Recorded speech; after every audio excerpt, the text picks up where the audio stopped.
Wish you all a good Saturday morning. Today we'll be speaking from Canto 3, text 6, chapter 6, text 4. So if you want to access that verse, so it's Canto 3, chapter 6, text 4. And if you want to display it, Prabhu, feel free. Yes.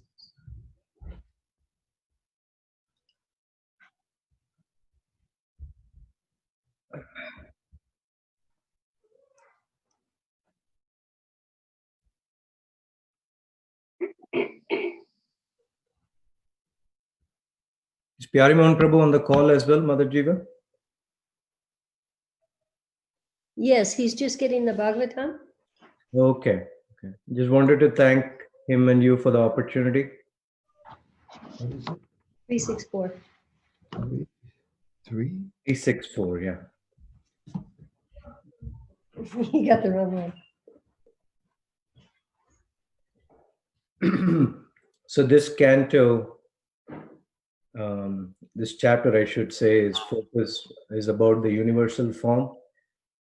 So I thought since we have been discussing chapter 11 of Bhagavad Gita, might be appropriate. Select this verse. Another reason I also selected this was, if you remember the last class that I gave, there were discussions around material and spiritual conceptions and why is it important to understand this. And we kind of left off, saying that we'll dive deep into this in future. So that's why I chose this verse. Om Namo Bhagavate Vasudevaya. Om Namo Bhagavate Vasudevaya. Om Namo Bhagavate Vasudevaya. Om Namo Bhagavate Vasudevaya. Om Namo Bhagavate Vasudevaya. Om Namo Bhagavate Vasudevaya. Please repeat after me. I'll chant one line at a time. Prabuddha karma daivena. Prabuddha karma daivena. Trayo vimshatiko ganaham. Trayo vimsatiko ganaha. Pirito janayat swabir. Prerito janayat swabhavir. Matrabir adipurusham. Matrabir adipurusham.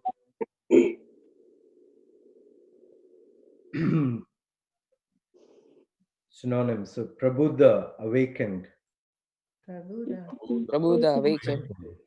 Karma, activities. Karma activities. Daivena, by the will of the Supreme. Daivena, by the will of the Supreme. Traya Vimshatika, by the 23 principal ingredients. Traya Vimsatika, by the 23 principal ingredients. Ganaha, combination. Ganaha, combination. Preritaha, induced by. Preritaha, induced by. Ajnayat, manifested. Ajnayat, manifested. Swabhihi, by his personal. Swabhihi, by his personal. Matrabhihi, plenary expansion. Matrabhihi, plenary expansion. Adipurusham, the gigantic universal form or Vishwarupa. Adipurusham, the gigantic universal form or Vishwarupa. Translation and purport by His Divine Grace, A.C. Bhaktivedanta Swami Srila Prabhupada. When the 23 principal elements were set in action by the will of the Supreme, the gigantic universal form or the Vishwarupa body of the Lord came into existence. Purport. The Virat Rupa or Vishwarupa, the gigantic universal form of the Lord, which is very much appreciated by the impersonalist, is not an eternal form of the Lord. It is manifested by the supreme will of the Lord after the ingredients of material creation. Lord Krishna exhibited this Virat or Vishwarupa to Arjuna, just to convince the impersonalists that he is the original personality of Godhead. Krishna exhibited the Virat Rupa. It is not that Krishna was exhibited by the Virat Rupa. The Virat Rupa is not, therefore, an eternal form of the Lord exhibited in the spiritual sky. It is a material manifestation of the Lord. The Archa Vigraha, or the worshipable deity in the temple, is a similar manifestation of the Lord for the neophytes. But in spite of their material touch, such forms of the Lord as the Virat and Archa are all non-different from his eternal form as Lord Krishna.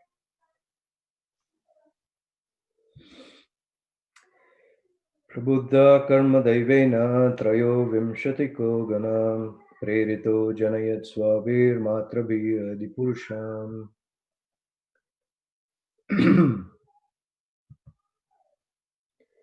Om Jnanatimirandasya Jnananjana Shalakaya Chakshurunmilitam Yena Tasmai Shri Gurave Namaha. Narayanam Namaskritya Naram Chaiva Narottamam Devim Saraswatim Vyasam Tato Jayam. Before reciting the Srimad Bagavatam, which is the very means of conquest, one should offer respectful obeisances unto the personality of Godhead Narayana, unto Naranarayana Rishi, the supermost human being, unto Mother Saraswati, the goddess of learning, and unto Srila Vyasadeva Datta. Shrivmatam Swakata Krishna Punya Shravana Kirtana Hridiyantastohi Abhadrani Vidunoti Satam. Sri Krishna, the personality of Godhead, who is the Paramatma or super soul in everyone's heart, and the benefactor of the truthful devotee, cleanses desire for material enjoyment from the heart of the devotee who has developed the urge to hear his messages, which are in themselves virtuous when properly heard and chanted. Nashtaprayeshu abhadreshu nityam bhagavata sevaya bhagavati uttam shloke bhaktir bhavati naishtiki. By regular attendance in classes on the Bhagavatam and by rendering of service to the pure devotee, all that is troublesome to the heart is almost completely destroyed, and loving service unto the personality of Godhead, who is praised with transcendental songs, is established as an irrevocable fact.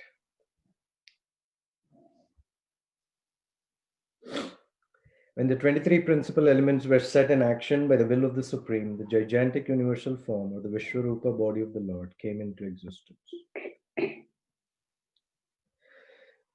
Hare Krishna, nice to be with all of you. I must share something. I ran away from my responsibility of giving the Bhagavad Gita class yesterday, and I ended up here. So, watch out for Pyari Mohan Prabhu. Prabhu, thank you for the opportunity. It's been a busy week for me because we had a close shave at my workplace with one of the housemates of an employee being tested for the virus. So by end of yesterday, I had to send about 1/3 of my team home. They're all quarantining for 14 days now. So that's how crazy it's been. But I'm so glad I'm here. Association of all the devotees with this opportunity to meditate on this verse. So, as I mentioned earlier, I intentionally selected this because for two reasons. One, we have been discussing the universal form very thoroughly by studying the chapter 11 of Bhagavad Gita as it is. And then in my previous session, we also had a discussion about material versus spiritual conception. So I wanted to dive a little bit deep into that. So as you can see, the purport is actually short and sweet, but full of very profound philosophical points, right? Srila Prabhupada points out the purpose behind Krishna exhibiting the Virat Rupa or Vishwarupa. So it's really targeted to convince the impersonalists that Krishna is the original personality of Godhead. Right? It's not so much a form for devotees to get enamored by or attracted by. It is really targeted to convince the impersonalists. Why is that? Because devotees, or especially pure devotees, have already taken shelter at the lotus feet of Krishna, but I must qualify, I must say Swayam Bhagavan Krishna, right? Krishna conscious devotees, especially followers of Lord Chaitanya, Mahaprabhu, our aspiration is to take shelter at the lotus feet of Swayam Bhagavan Krishna. And what is the abode of Swayam Bhagavan Krishna? Is it Vaikunta? No. Is it Ayodhya? Is it some other planet in the spiritual world? It's actually Vrindavan, right? It's Vraja. And it is that personality of Godhead that we are, how should I say, laser focused on. And we should be laser focused on. It is that personality of Godhead.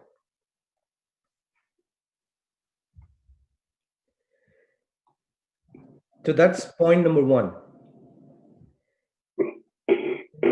Prabhupada also clarifies, Krishna exhibited the Virat Rupa. It is not that Krishna was exhibited by the Virat Rupa, which sometimes impersonalists claim, which is actually a misunderstanding. It is not that Krishna comes out of the Virat Rupa, it is actually the other way. And that is once again important for people who are aspiring to devotional service to Krishna to understand.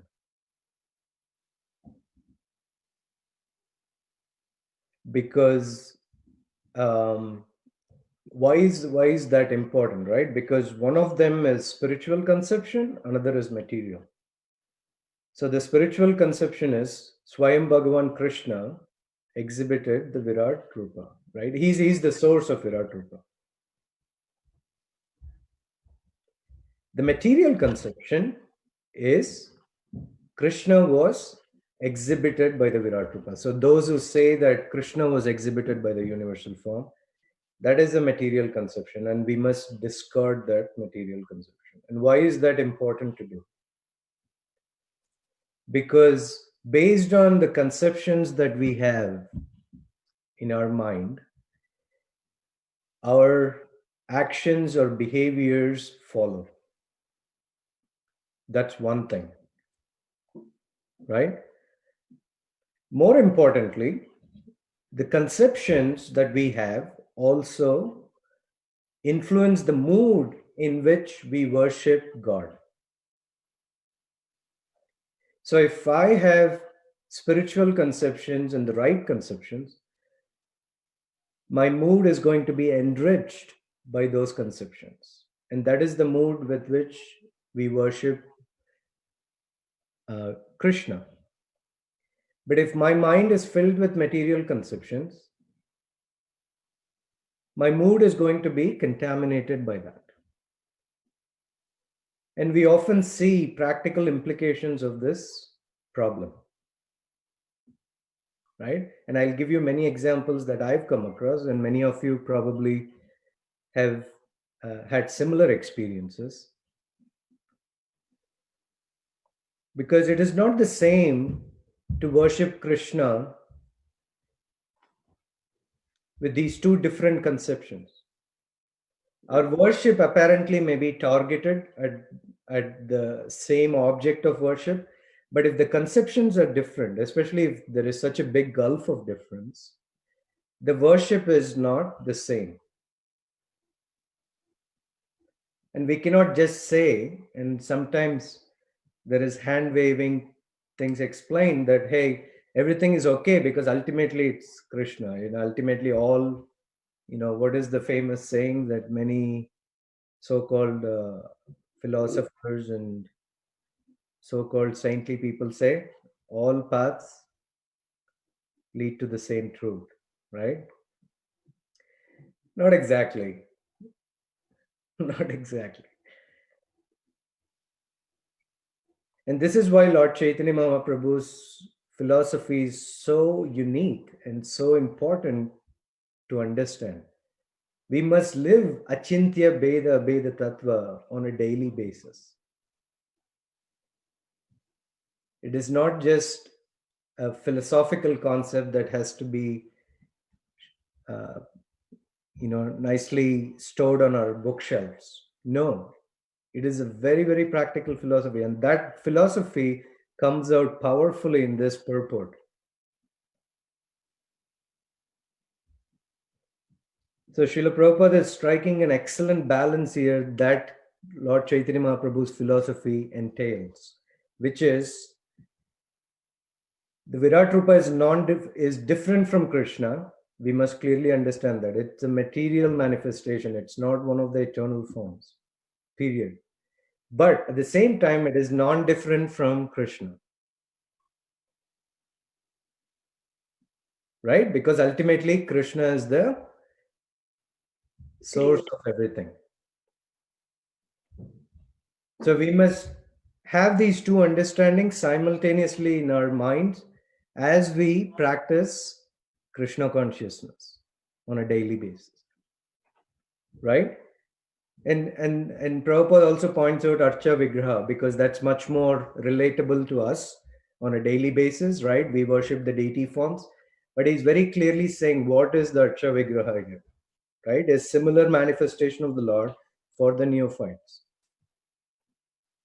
But in spite of their material touch, he says such forms of the Lord as the Virat and Archa are all non-different from his eternal form. So as devotees, practicing Krishna conscious devotees, I must qualify, we have been given this very delicate and right balance by Srila Prabhupada and his followers, right? And that is our good fortune. Because having this very clear understanding, we can be guaranteed we are not going to get this anywhere else in the world. This super clear understanding is available within this line of Lord Chaitanya Mahaprabhu to Srila Prabhupada and his followers. It is this understanding is available only in this line.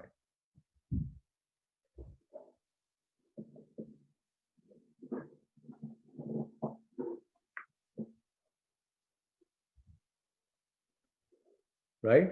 So so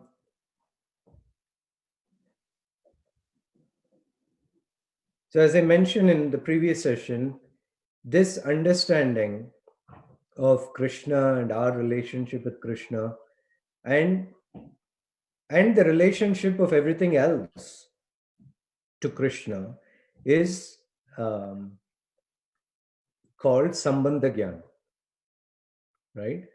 Lord Chaitanya Mahaprabhu's teachings can be categorized in these three categories. Number one, Sambandha Gyan, knowledge of the relationship with the Supreme Lord. Two, Abhideya Gyan, the application of that knowledge, so practice, so which is our daily Krishna conscious activities. And then if we do those two well, then we achieve prayojana, which is the goal of Krishna consciousness, which is Krishna prema. But I want to qualify here, it is not just Krishna prema in any and everything, every flavor. It is Krishna prema according to the mood that has been prescribed by Lord Chaitanya Mahaprabhu and his authorized followers. So that mood is very important for us to cultivate from the beginning, right? And I'll share one more thing. I want to take your attention to another nice verse in the Srimad Bagavatam. It actually appears in Canto 11, Chapter 7, Text 6. This is in the portion called Uddhava Gita. I'm sure you're all familiar with that. So Krishna is speaking to his very dear friend and devotee Uddhava, and he's saying in this verse, Tvam tu sarvam parityajya sneham sva janabandhushu mai aveshya manas samyak samadrag vicharashvagam.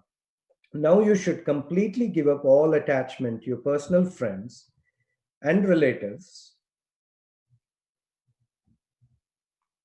and fix your mind on me. Thus, being always conscious of me, you should observe all things with equal vision and wander throughout the earth. Now, one thing we should be very careful as devotees is to always take the full meaning of a message that is being given to us by Krishna and his followers, right? So, in this verse, for example, it says, now you should completely give up all attachment to your personal friends and relatives. So that means everyone, not just the mother-in-law that we don't like, right? Or the neighbor that we don't like. This means everyone. And fix your mind on me. And in the purport, Srila Prabhupada says, it's a very long purport, but if you go all the way to the end, he talks about this very important concept that I talked about earlier, the Sambandha Gyan. So he says, in the second but last paragraph, Lord Krishna also advised Uddhava in this verse to give up the illusory attachment to so-called friends and family within this material world. One may not be able to physically give up association with family and friends, but one should understand that everyone and everything is part and parcel of God and is meant for the pleasure of God. As soon as one thinks this is my personal family, immediately one will see the material world as no more than a place for enjoying family life. So that's material conception. As soon as one is attached to one's so-called family, false prestige and material possessiveness arise. Actually, everyone is part and parcel of God, and therefore on the spiritual platform related to all other entities. So once again, he's highlighting in very simple terms what is material conception, what is spiritual conception. So in this example of family, so it's not like as devotees we abandon our family like impersonalists may do, but we only change our conception about our family and friends. So instead of looking at them as my possessions, we change our conceptions to spiritual conception, which is everyone is related to Krishna just like I am in the relationship of servant to master. I have in my care, not position, in my care, these members of the family that I should serve in relation to Krishna. So that's spiritual conception, right? This is called, so Srila Prabhupada says, this is called Krishna Sambandha. So this term again that I mentioned earlier, or the constitutional relationship with Krishna. It is not possible to advance to the highest stage of spiritual awareness and at the same time maintain a petty material concept of society, friendship, and love. So this is very important. Sometimes, as practicing devotees, we like to have our feet on two boats, right? But that's not possible. That's not recommended. Ultimately, we'll fall, right?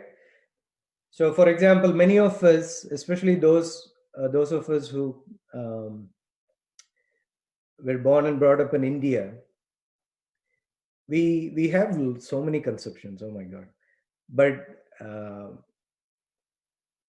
and we are attached to some of those conceptions that have been handed down through our families and friends and society.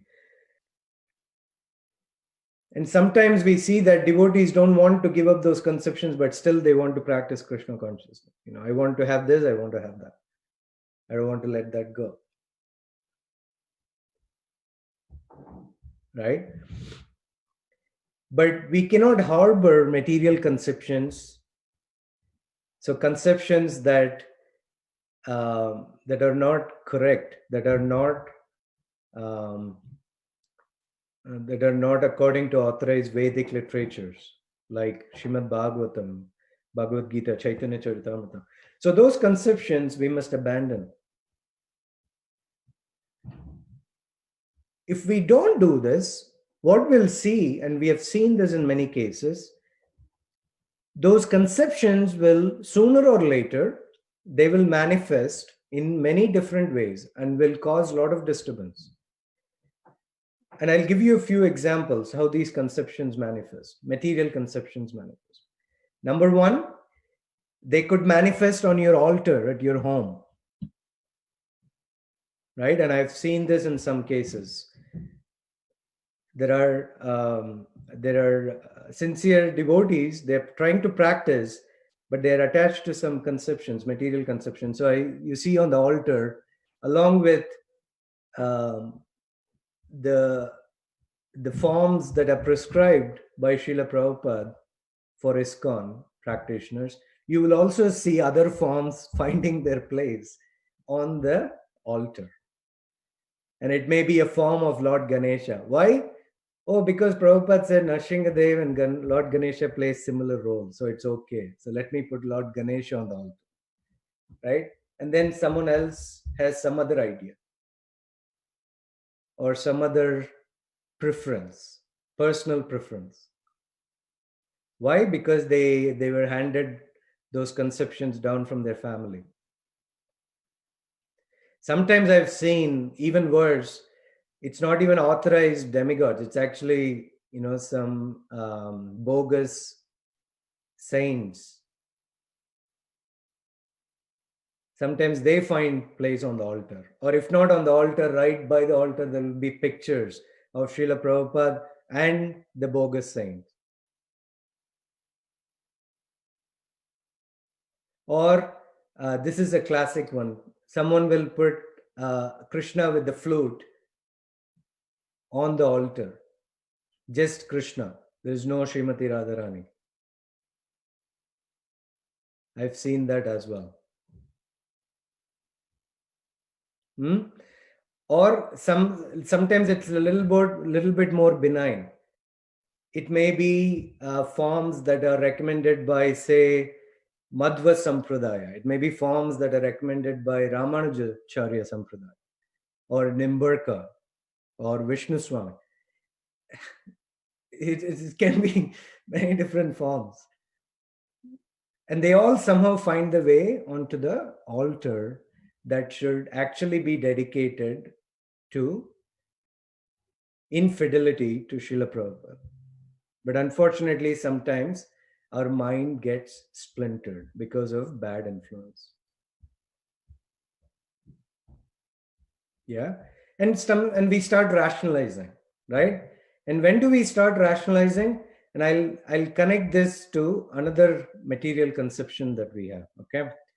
We start rationalizing when we become frustrated in Krishna consciousness, or when we become frustrated in our relationships with devotees. Then our mind starts rationalizing different things. Oh, maybe non-devotees after all are better than devotees. Look, they're serving the society. They don't fight with each other. Look, they're welcoming of everyone.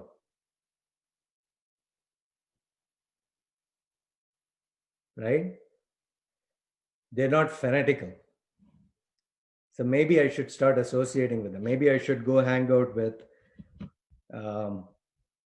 this so-called Vaishnava institution that seems to be favorable to ISKCON. So maybe it's okay to hang out there and listen to classes. So our mind starts rationalizing. But one of the reasons, I should say not reasons, impetus is for this rationalization, as I said earlier, is frustrated relationships with devotees. And why does that happen in the first place? That once again happens because of material conceptions.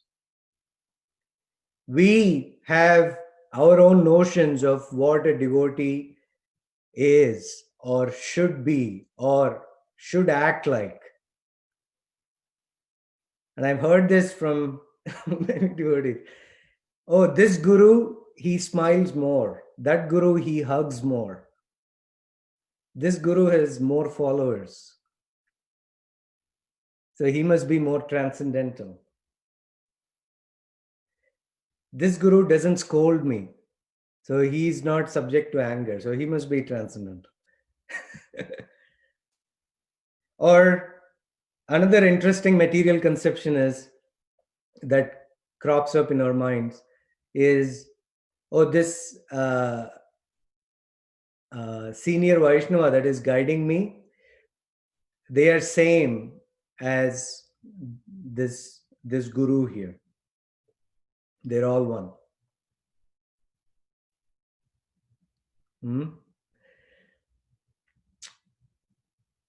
Right? Or it's putting someone on a pedestal when they're not there. Right? That's another risk, another risky thing that we do.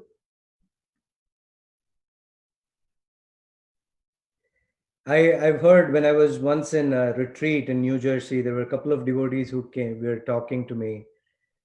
And one of them talked about a devotee who's been going around giving classes to many Bhakti Vriksha programs and all that. They were just glorifying here and there and all that. But interestingly, I knew this devotee because he was actually in one of the university programs that I had conducted in Massachusetts. And then he had created some issues and had some issues, went against authorized devotees and all that. But these devotees didn't have any idea about any of this background. And as soon as they mentioned the name, I understood who they were talking about.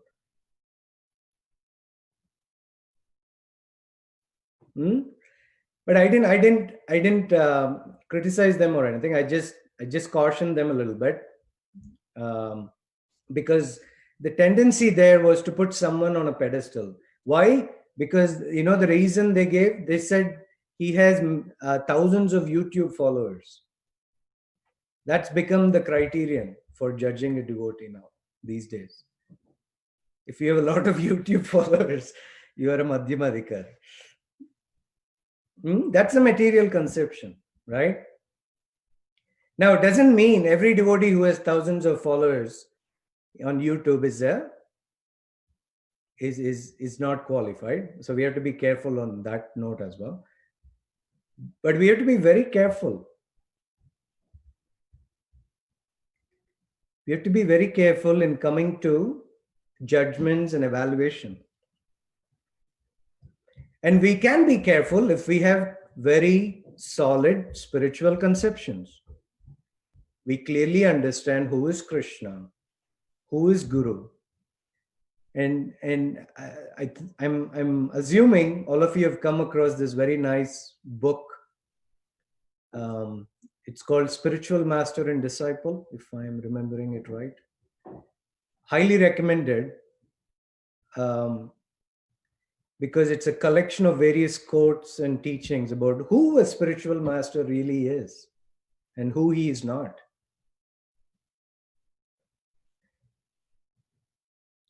Highly recommend reading that book, especially if you want to get initiated into ISKCON, because once you do that, we are signing up for worshipping Krishna in a certain way, in a certain mood. And we are committing to giving up all other material conceptions.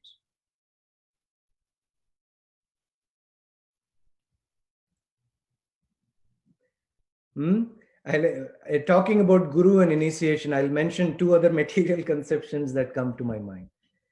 Sometimes people think Guru is like my father, right? They have this projection on the Guru.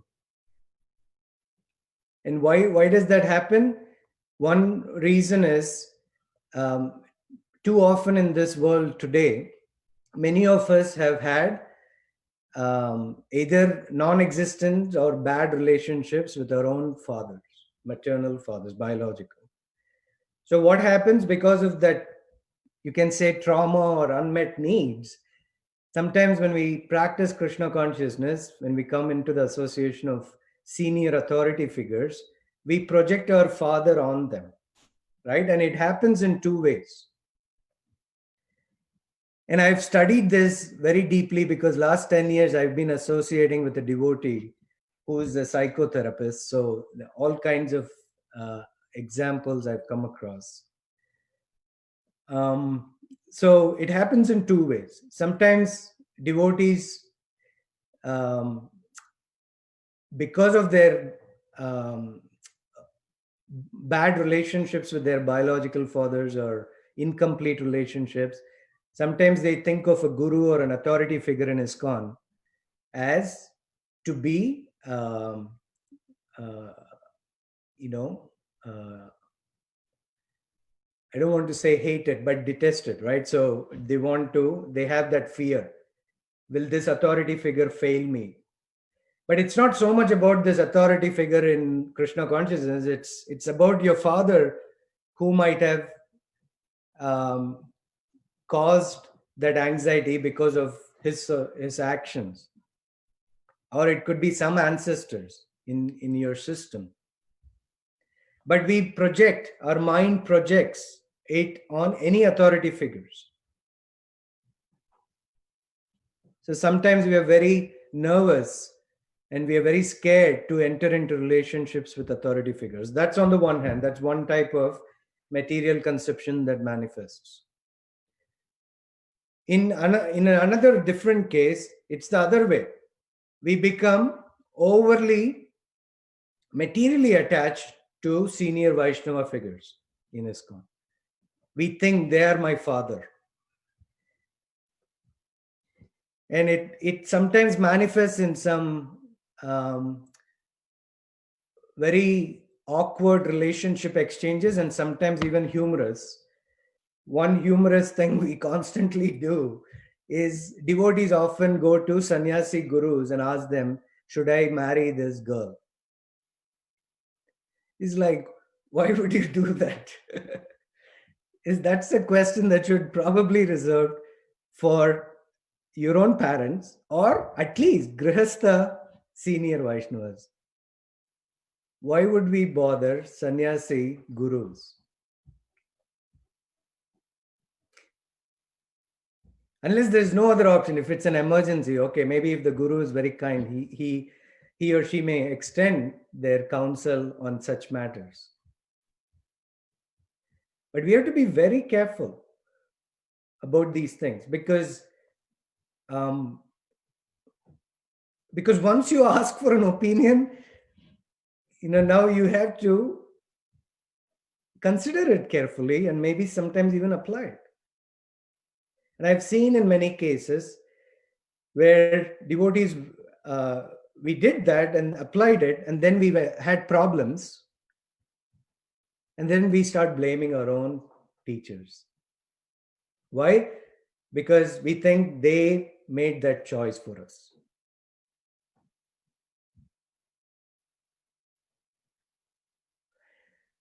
But it's not so much the problem is out there. It's not the problem is someone else. It's actually our own material conceptions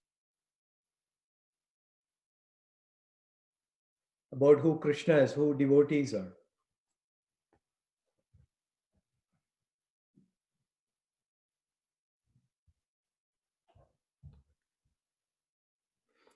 And another material conception that's related to initiation, I brought that up earlier, it goes something like this. Oh, everyone else is getting initiated. Maybe I should also. that's a very material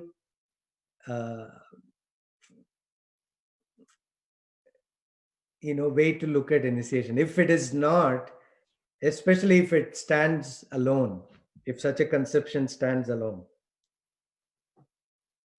right?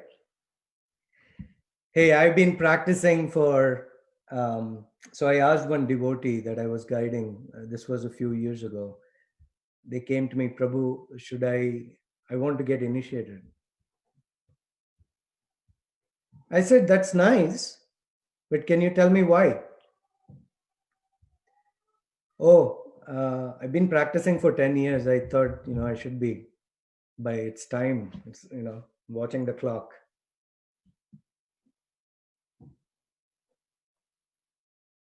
And I spent some time with this devotee, but in a nutshell, what I shared was initiation is a sacred ceremony that formalizes our spiritual relationship with Krishna's representative. So there is nothing material about it. And it's actually a matter of the heart. It's not a matter of the mind. And it's not a matter of how long we have been practicing. Right? When I was in India, this was way back when I started practicing, this was around 1997. In India at that time,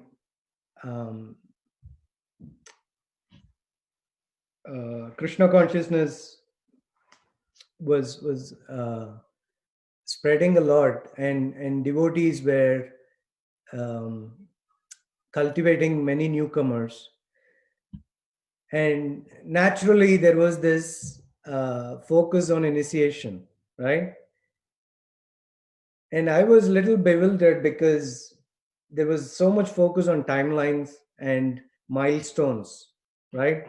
Oh, did you chant for 6 months? Did you go to temple every day? Did you do so many services? Okay, you're ready. Let's recommend you for initiation. I was like, who's the guru? Oh, we can figure that out. Don't worry. There's quite a few options. But it's not we have to be very careful.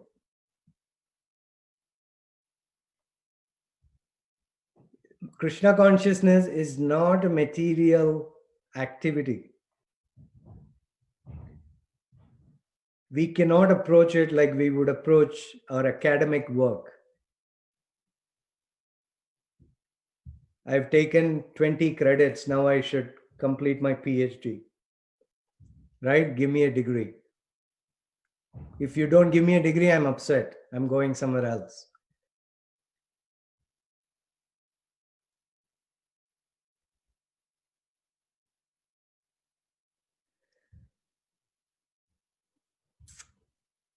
So, in conclusion, I want to finish the purport here. So, this is called Krishna Sambandha, or the constitutional relationship with Krishna.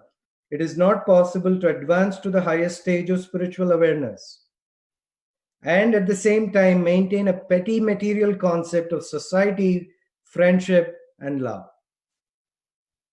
One should experience all relationships on the higher spiritual platform of Krishna Sambandha, which means seeing everything in relation to Lord Krishna, the personality of Godhead. One who is situated in his constitutional relationship with Krishna can see all things in relation to Krishna. He thus gives up mundane urges of the body, mind, and speech and travels throughout the earth as a devotee of the Lord. Such a highly elevated personality is called Goswami, or the master of the senses. This stage is described in the Bhagavad Gita 18:54 by the words Brahma Bhuta Prasannatma. On this spiritual platform, one attains complete satisfaction. So let me stop there. I want to see if there are any questions or comments. I hope I didn't offend anyone, and I hope the session was useful. Any questions or comments? I'd like to say something. Yes, Prabhu? First of all, I'd like to say that I have nothing to do with you giving class today.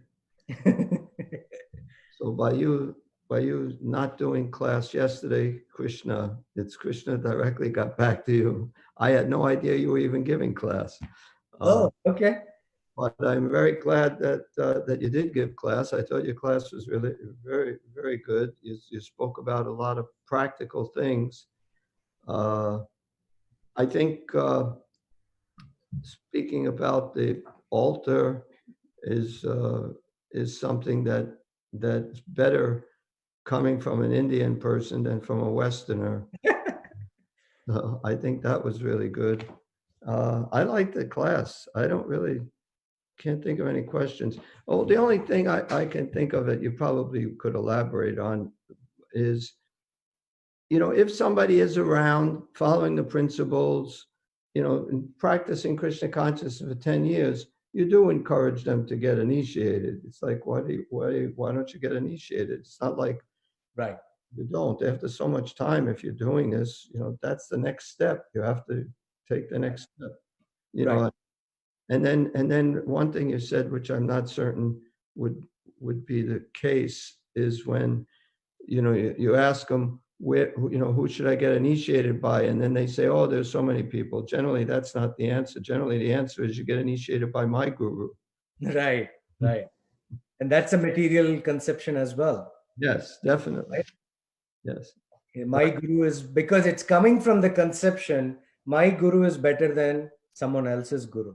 Right. So, and then the related one is, I want to increase my guru's family. So please come on board. There's more space, right? And we forget this Krishna Sambandha and on a practical level, Srila Prabhupada Sambandha, I should say. So we have to be very careful. Going back to your first point, Prabhu, yes, I fully understand your point about if someone is practicing for long, it's important to encourage.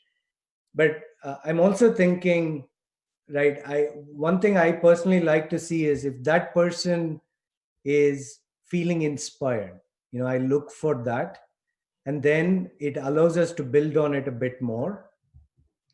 And also whether that inspiration, is it influenced by spiritual conceptions, right? And then it becomes very encouraging. Right. Because then it's nice, because we want more and more devotees initiated with spiritual conception, because that's going to make our society so powerful. And those of us who may have the service of guiding others, it's really important to see that what is the source of that inspiration, and where are they on this cultivation of spiritual conceptions. Oh, I see your face now. Yeah, I was hiding for a little while. Nice. Hare Krishna, mother. I think that's a very important point, is because a lot of people do take initiation for some material reason, like you mentioned, and Right. that's not what it's about. Peer pressure is a big one. Yes. I had my Krishna Priya sister. She lives in Doha, Middle East, and they started going to Bhakti Vriksha there and all that. And she would talk to us about initiation, all that. And one of the things, when we were probing her, we understood that she was getting a lot of pressure from the devotees in the Bhakti Vriksha, because they were all saying, hey, you've been chanting for a while, you're participating, maybe you should get initiated. When are you getting initiated? Maybe tomorrow? Oh, there's this guru is visiting in a month. Do you want to get initiated? I think the intentions are good. I don't want to criticize, but the intentions are good. But we have to be very careful to give people time and space, because if they make the choice from their own heart, they are going to last longer in anything they do, which is very nice. Yeah. Yeah. Anyway, I think your class was very good. I'm glad I heard it. I'm glad you gave it. Thank you, Prabhu. My Krishna Priya said my last class was terrible, so I tried to improve.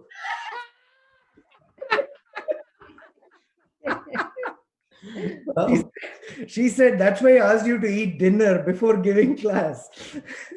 You were tired. Prabhu, I have a question. Randa Gopal Prabhu, go ahead.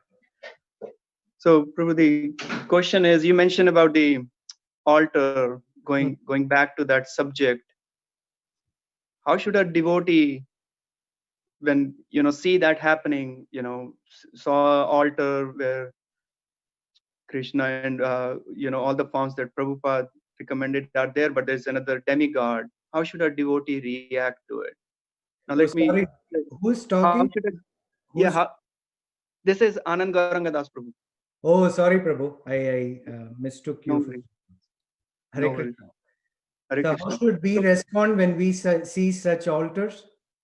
Yeah, so, and I'm specifically, the only and most common response I have seen is, somehow, the sentiment that, oh, it's bad, and somehow look down upon that person. And I understand it's not ideal, as you said, I'm not objecting to that, but is that sentiment also right to have that sentiment? No, looking down upon on anything or anyone is a material conception, period. But having the right evaluation is spiritual, right?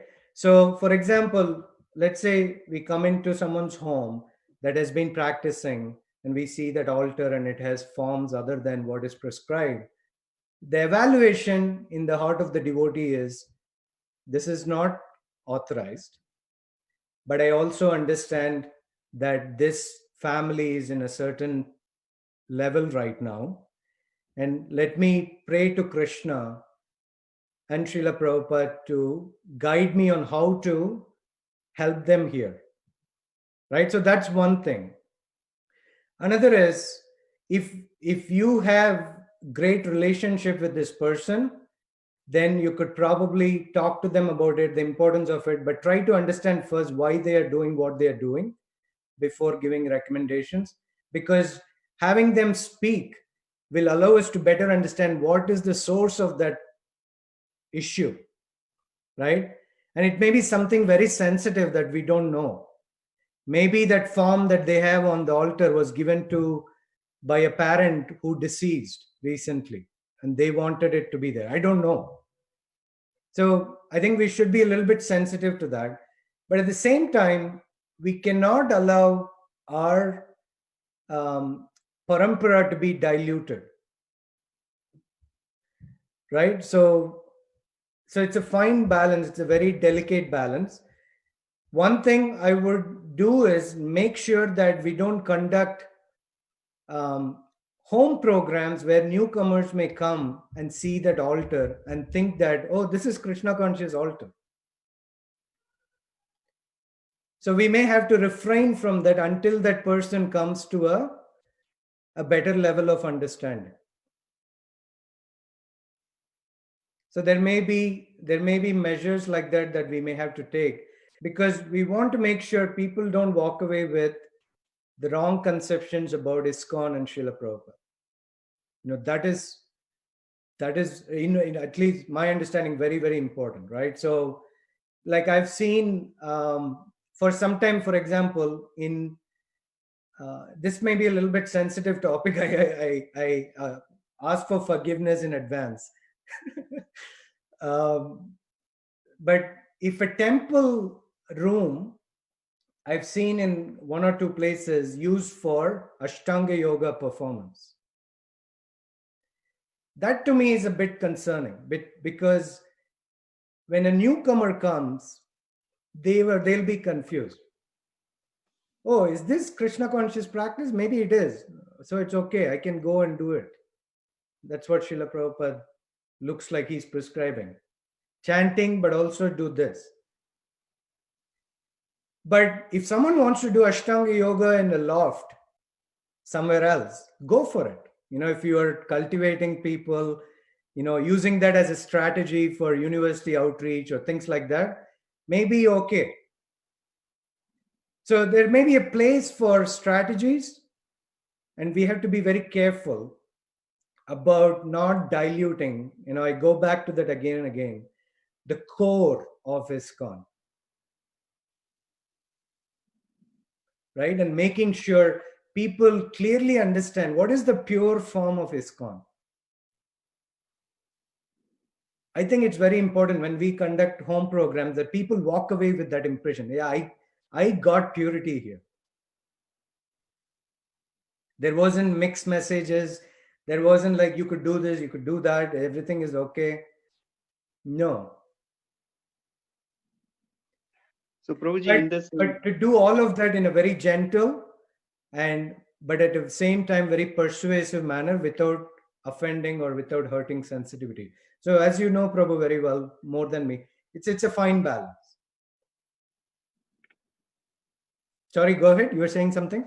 yes, thank you very much for the explanation. One follow-up question came from your explanation is, so going back to the home program example, if there is a new person, not a regular or a core devotee who's been associated for long, we sometimes see like new people come in and they would like to do a home program, right? But their altar is not, as you were saying, is not pure in terms of how Krishna consciousness altar should be.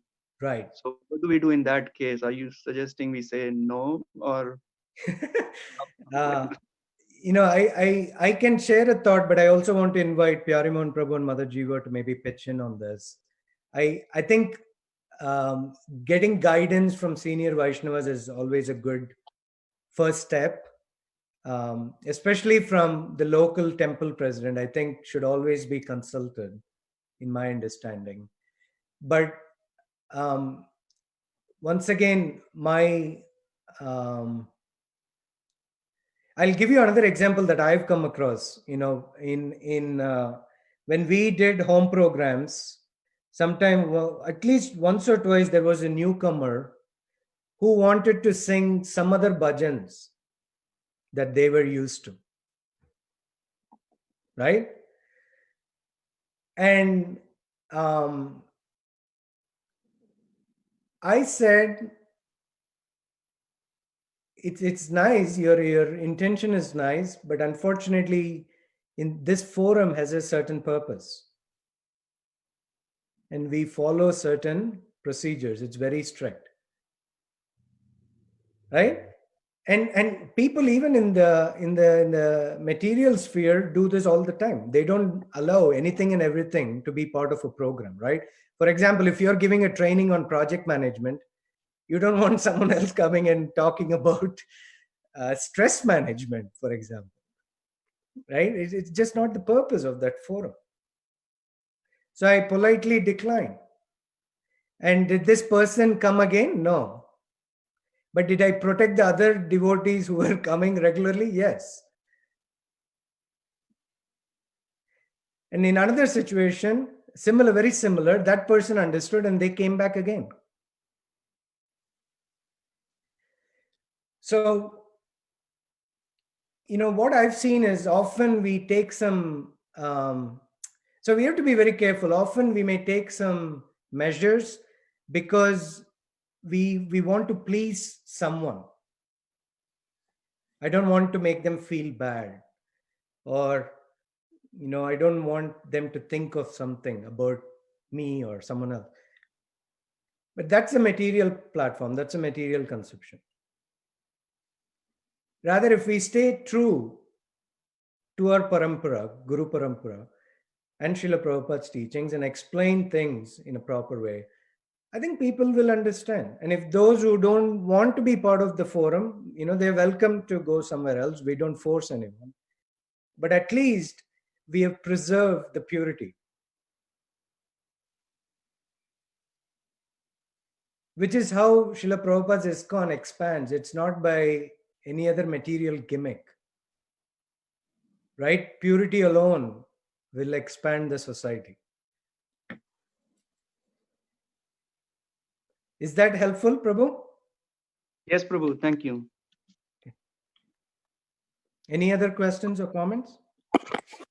Hare Krishna, Prabhuji. Yeah, who's this? This is Madhukanta. Hare Krishna, Prabhu. Prabhuji, one question regarding the peer pressure topic. Um, because even I know, like, aspiring devotee, uh, when he or she is thinking about a guru, he or she usually speak that topic with peer devotees, senior Vaishnavas, temple president, and some may just speak to their peer devotees, not even may go to senior Vaishnavas or maybe temple president. Right. Now the question here is about the quality of the counselors. Now, disciple course in ISKCON, which is now mandatory, which actually establish all those principles very nicely, and that helps to everybody, like even who are Right. initiated, to know exactly what it is guru Exactly. selection process, and that helps when they start giving advice or counseling to other aspiring, then it become a consistent messaging. Hey, when you select guru, this is what you should be thinking about. Right. Right. Now, um, now, going back to the quality of the counselors, I know in some temples, for example, Radha Gopinath temple, where there is a structure itself where there are dedicated counselors, and that works over the years.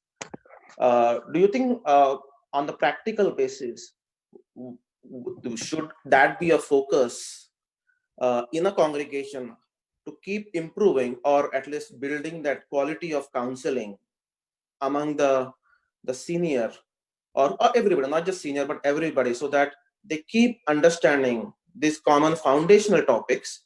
Sometime over the period of years, some may, or as you said, sometime individual has his own material conception still stronger than spiritual conception, and she end up giving advice, or he end up giving advice which may not be as per what ISKCON or the principles are.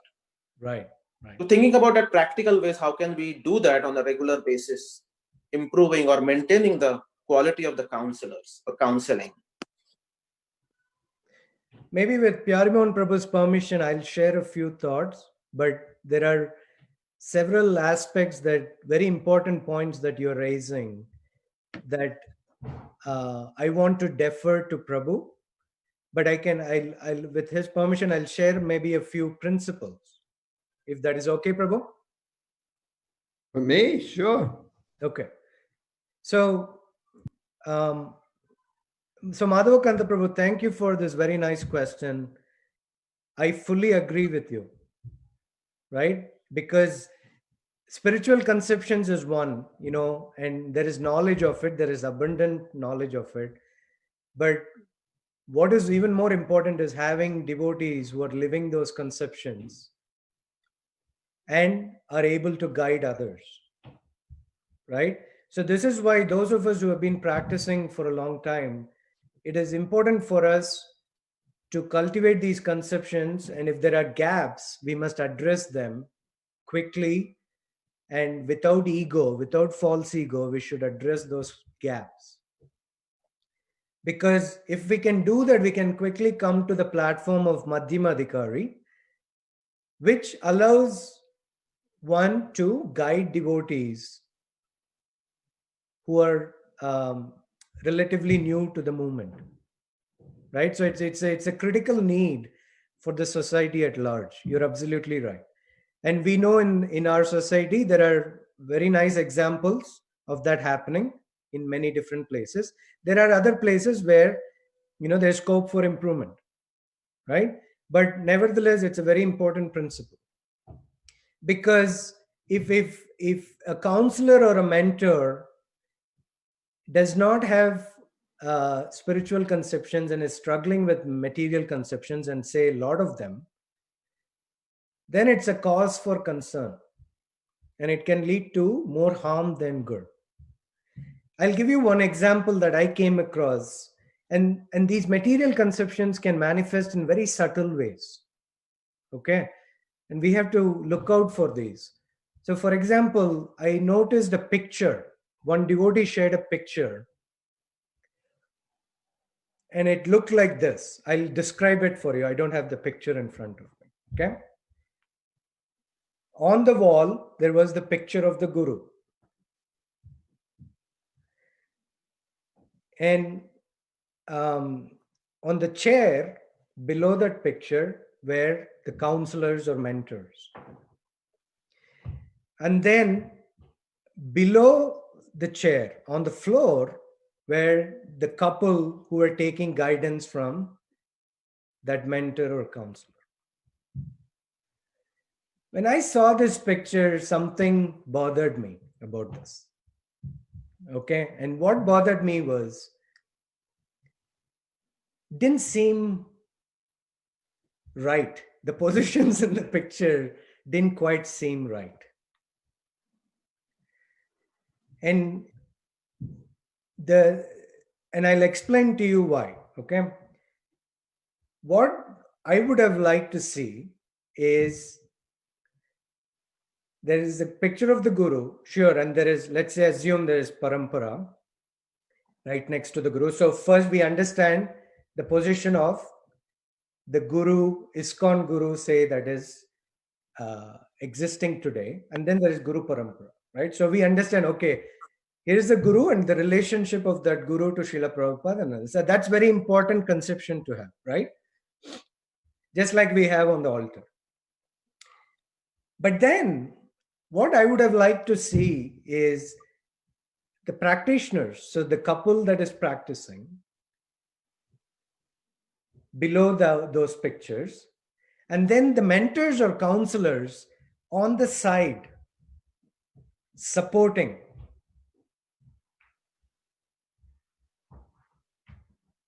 Right? Because the idea, the purpose of the mentors or counselors is to nourish the relationship of the practicing devotees to the Guru Parampara and Krishna, not to take the position of an initiating guru, for example, right? Unless that service has been authorized, that's a different matter. But in general, counselors and mentors don't have that service, right? Their service is just like in the material sphere, in our corporate world, there is this concept of mentoring, right? What is the purpose? It's to teach, it's to inspire, it's to help the practitioners go forward, not to cloud their relationship with Guru Parampara and Krishna. Does it make sense? So very subtle how these conceptions manifest. We have to be very careful. Yeah. So that's one example where, and these are really, I know from this particular case, these are very well established devotees, very sincere, they're practicing for long. But these conceptions are very insidious. We have to constantly look out for them. What is my role? We need to ask all the time. Let me not overstep.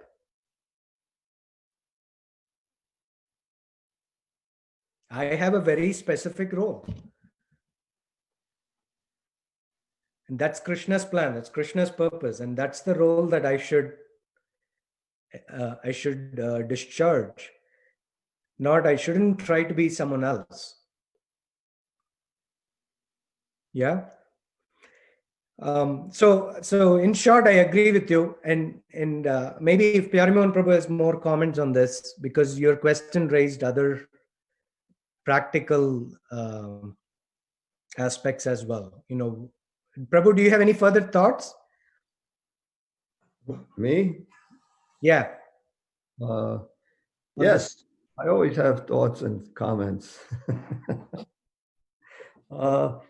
One thing about that with the counselors is two things can happen wrong. Sometimes the counselors try, maybe not even consciously, to replace the guru, to become like the guru, themselves thinking like that. And I know that's a fact because I've heard it from a very reliable source that one of the gurus who has a lot of counselors said this about his own counselors who are doing this. So that's one problem. The other problem is that with the pictures, the way they have them, that I think they're called counselees, that they think that their relationship with their guru goes through this person. It doesn't go through that. They have a direct relationship with their guru. The counselor might just help with that, but you don't have to go through the counselor at all. And that is a mistake. And when Prabhupada first left, and they had these 11 gurus, that's what was the preaching at the time, that we had to go to them to get to Prabhupada. And it was a big disaster after Prabhupada left. Exactly. So that is completely bogus. We were very inexperienced then. Now we know a lot more, of course, but we shouldn't. Everyone should know that they have a direct relationship with their guru, and they don't need Right. to go through to get to their guru. Right. And of course, your counselors and mentors should be respected and taken into confidence. If you're approaching the guru directly on some matters, just at least inform them so they are aware. But shouldn't stop you from interacting with anyone, especially your own guru. Madhavakanta Prabhu, is that helpful? Yes, Prabhuji. Rather, my question was, what could be the practical steps that we should take through the quality of counseling? If its time is up, then maybe we can take up next time. So, Do we have more time, or we are done? Well, I think we should say if anybody who wants to get off can get off. Anybody who wants to stay on can stay on. But, no, I have a comment. This is Geetamala. Yes, That when they talk about, like, the counselor should actually advise that the Chaitya Guru in your heart, is that directs you to a guru. And obviously by Guru's grace, you get Krishna. So Chaitya Guru is Krishna in your heart, directs you to a guru. So no counselor should really be recommending any guru in any way, shape, or form, is what I feel. Yeah, it's very risky. It's very risky. Yes, it should come from the inspiration of the person who is seeking a guru as to who they want to surrender to, and not from the advice of any counselors. Right. Yeah, exactly. Because one of the things that will happen is they will, after years, they will come back and blame you for that decision. So yeah, come back and blame you, and you might have a natural inclination to direct somebody to the guru who has inspired you. But that's material, like you said. And it could very well be, because you have to be very careful, because your inspiration is different from someone else. It's very unique. Exactly. Business is so personal. And in fact, your direction might be completely wrong for that person, which might have been right for you. Right. And I remember, I'll give you a practical example. When I was at Penn State, used to invite ISKCON senior devotees to come to Penn State. That university was so nice. I'd love to go back. They gave thousands of dollars whenever a devotee came. It was nice.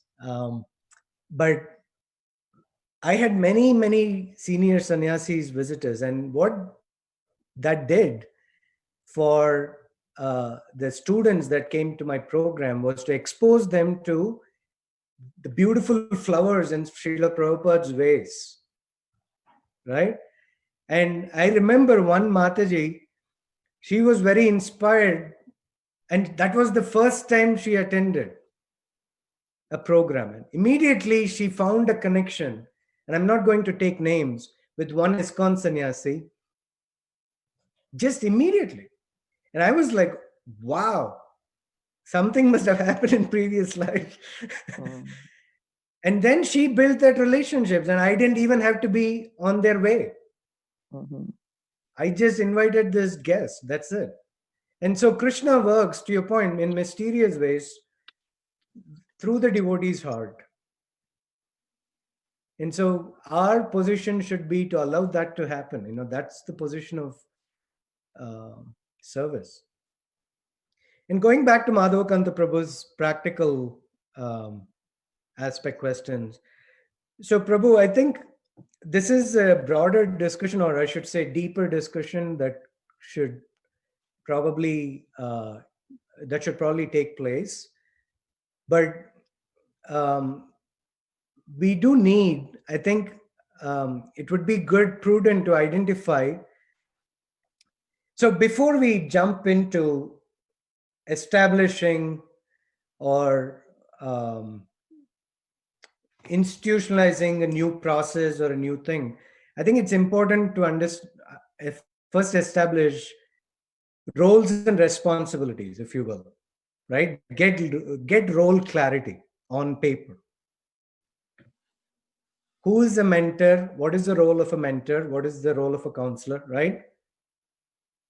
First, have role clarity. This is something I learned at work, and it's very helpful.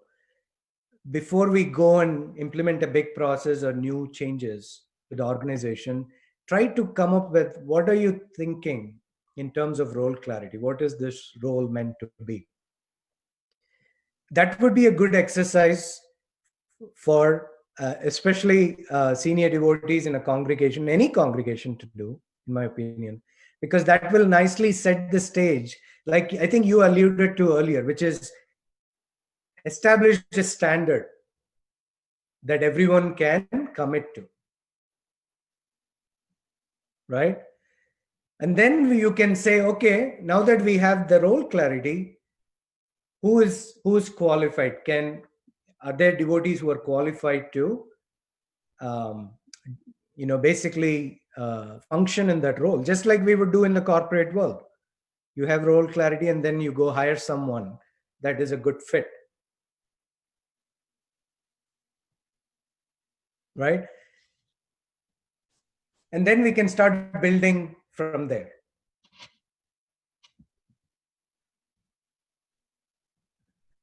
Because while doing that, we'll realize that role clarity will give us a lot of insight, because with that in hand and with all the spiritual conceptions we have about Krishna, spiritual master, and all that, we can now say, okay, this person may be ready, this person may need some more time to function in this role, and so on and so forth.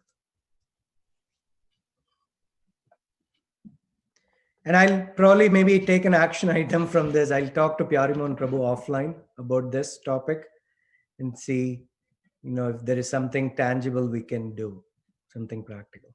I think that's what you're looking for, right, Madhavakanta Prabhu? Yes, Prabhuji. Thank you so much. Thank you. Hare Krishna. Hare Krishna. Okay, like Pyarimohan Prabhu said, anyone who has to leave, please feel free. But are there any other questions? I know this was an important topic. I want to make sure devotees are satisfied. I have one more quick question. Yes, ma'am. Going back to the altar, what do you do with a lot of Indians give you gifts in terms of, images of God? I mean, different, which may not be bona fide for our altar. What do you do with them? Yeah, so that's a very important question. So so they may not be bona fide for the altar, but at the same time, we should not be offensive, right? And I'm sure devotees on this call understand that, because especially if that form is authorized, right? Say it's the form of a demigod that's described in the Vedas, Right, or even a form of just Krishna by himself, right? We should respect and maybe find a different place in the home. I mean, I put them not on my altar, but somewhere in the house. Somewhere in the house, to respect not only the form but also the person who's giving that gift, because we want relationship. We don't want to be duplicitous, right? We don't want to take that gift and say, okay, I'm going to trash this because it's not Krishna conscious, right? So that's not recommended. Or another option is we could give to someone who would value this maybe more than us, If someone is worshipping demigods and they have an altar, a friend Mhm. or someone, maybe they could take care of it better. Right? Like that's what I do Right. with candy. That's what I do with candies that are gifted to me. Mm. I don't eat candies, right? Right. So, but I know friends who love it. So instead of throwing it in trash and minimizing the gift that was given, I would pass it on Mm. and hope, and with a prayer that that person gives up candy in due course of time.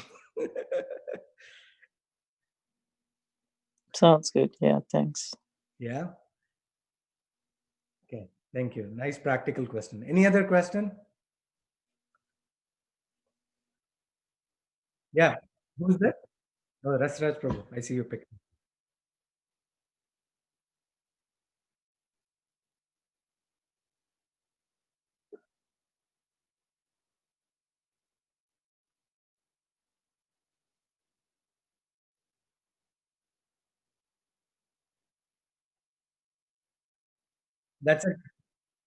That's a good point. Yeah. If it has karmic reactions inbuilt, that is a problem. You don't want to just pass it on. Find a way to dispose it of.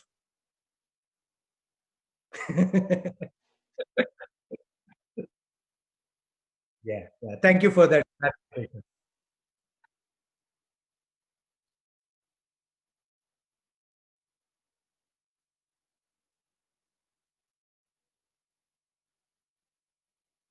Right.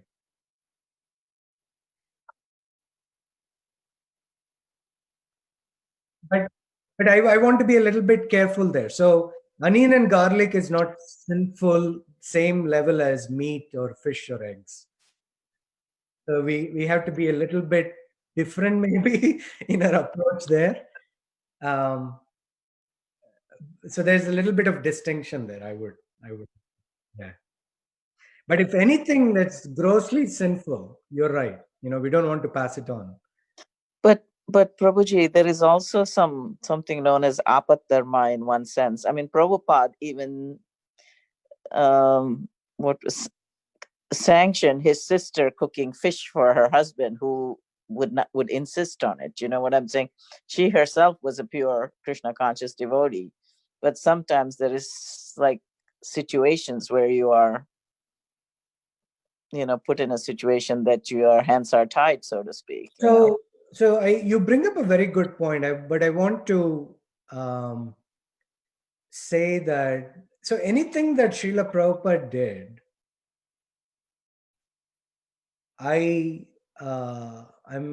personally I'm very careful about not imitating because Yeah, I'm not saying imitating. I'm saying doing something on the advice of your guru himself. You know what I'm saying? I mean, you have to seek advice in sure, difficult sure. situations Yeah, such that's as that. reasonable. That's reasonable. But if anything that Srila Prabhupada did, or even any for that matter, if you see, there are some very interesting actions by uh, devotees of Krishna in Mahabharata and Ramayana, right? That can cause confusion, right? But Mhm. in my understanding, we should understand those as very special circumstances, very, very rare. Exceptions may be being made because the person involved is like Parikshit Maharaj, for example, putting a snake around the sage's neck. It's according to Krishna's plan, right? In that case, those are very, very rare circumstances, and um, usually I don't even go there. But if a similar situation happens in our life, you said it really well. Seek the guidance of pure devotees on Mhm. how best to do it. I'll give you an example, Mataji. Another one, which is there was an aspiring devotee who came. Actually, this was at Penn State. she was eager to practice Krishna consciousness, but was also eager to become a doctor. And as part of that residency work, she had to kill mice and other living entities. Mm-hmm. Mm-hmm. And she asked me for guidance. I was like, oh, I don't know what to do. So I connected her to a guru in this case, or a senior devotee that she had met in during one of the lectures, and felt inspired by. Right? So I connected, and that person, that individual, that personality gave very thoughtful guidance. Mm-hmm. That case, and I just listened to from a distance and understood. Okay, in this case, this guidance was given. I should make sure I don't give the same guidance in every place, every Exactly. situation. Yeah. Mm-hmm. But I understand what was given. It was Krishna's arrangement. Something happened there. I get it.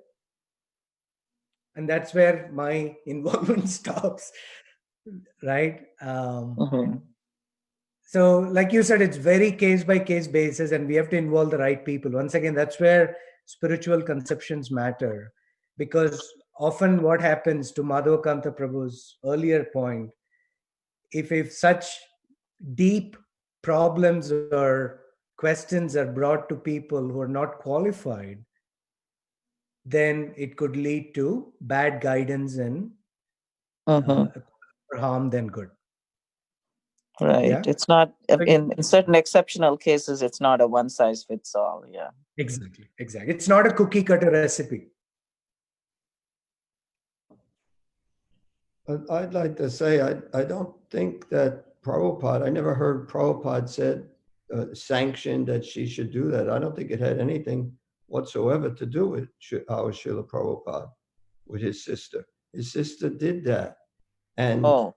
later he said that he did say that she was, serving her husband. Even she had to do that. She was doing that to serve her husband. But eventually, by her association, he gave up eating fish.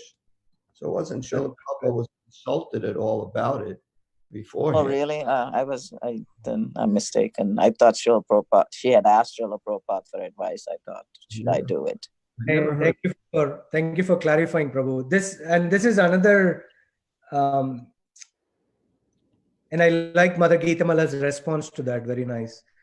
But these are sometimes also sources of material conceptions for us, because he said, she said comes to our ears, right?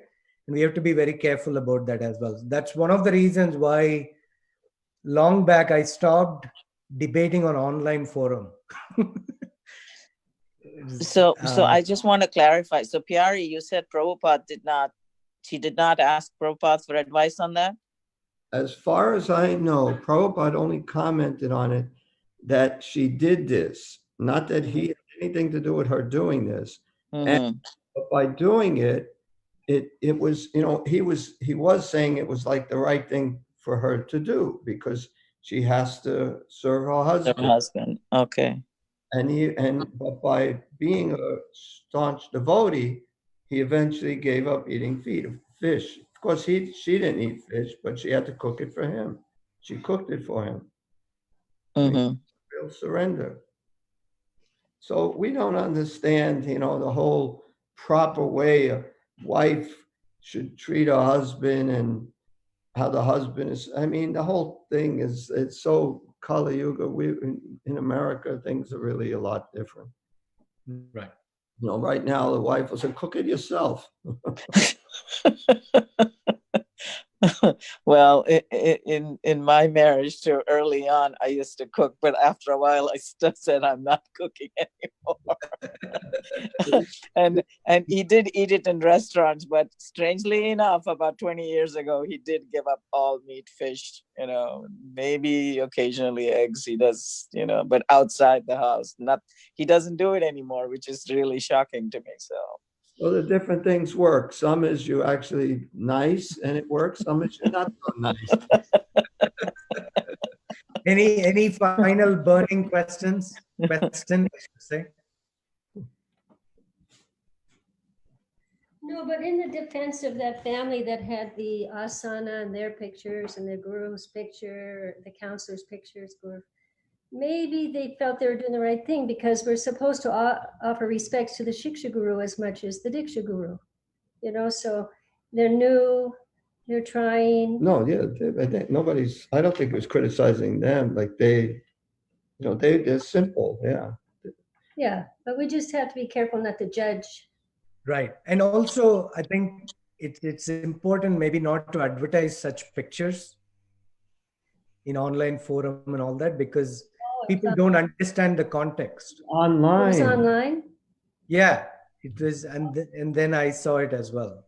Oh, okay. Right? It was on WhatsApp and Facebook and things like that. We have to be very careful because then people just don't have the context. And so Yeah. everybody, please take down my pictures.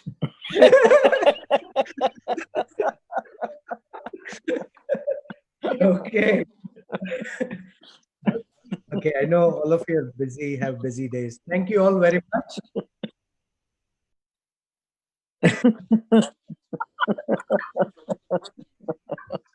By the way, how did you get the haircut?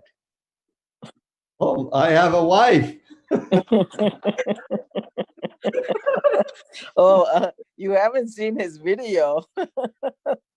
The temple, our Hare Krishna temple video. That's a slideshow. A slideshow, right? They didn't have the videos then. It was made. Someday you have to show that slideshow again. I know. Maybe when we open the temple again. When we open the temple, yes. Okay, Hare Krishna. Srila Hare Prabhupada Krishna. ki. Ki jai. Thank you, Prabhu. Thank you so much.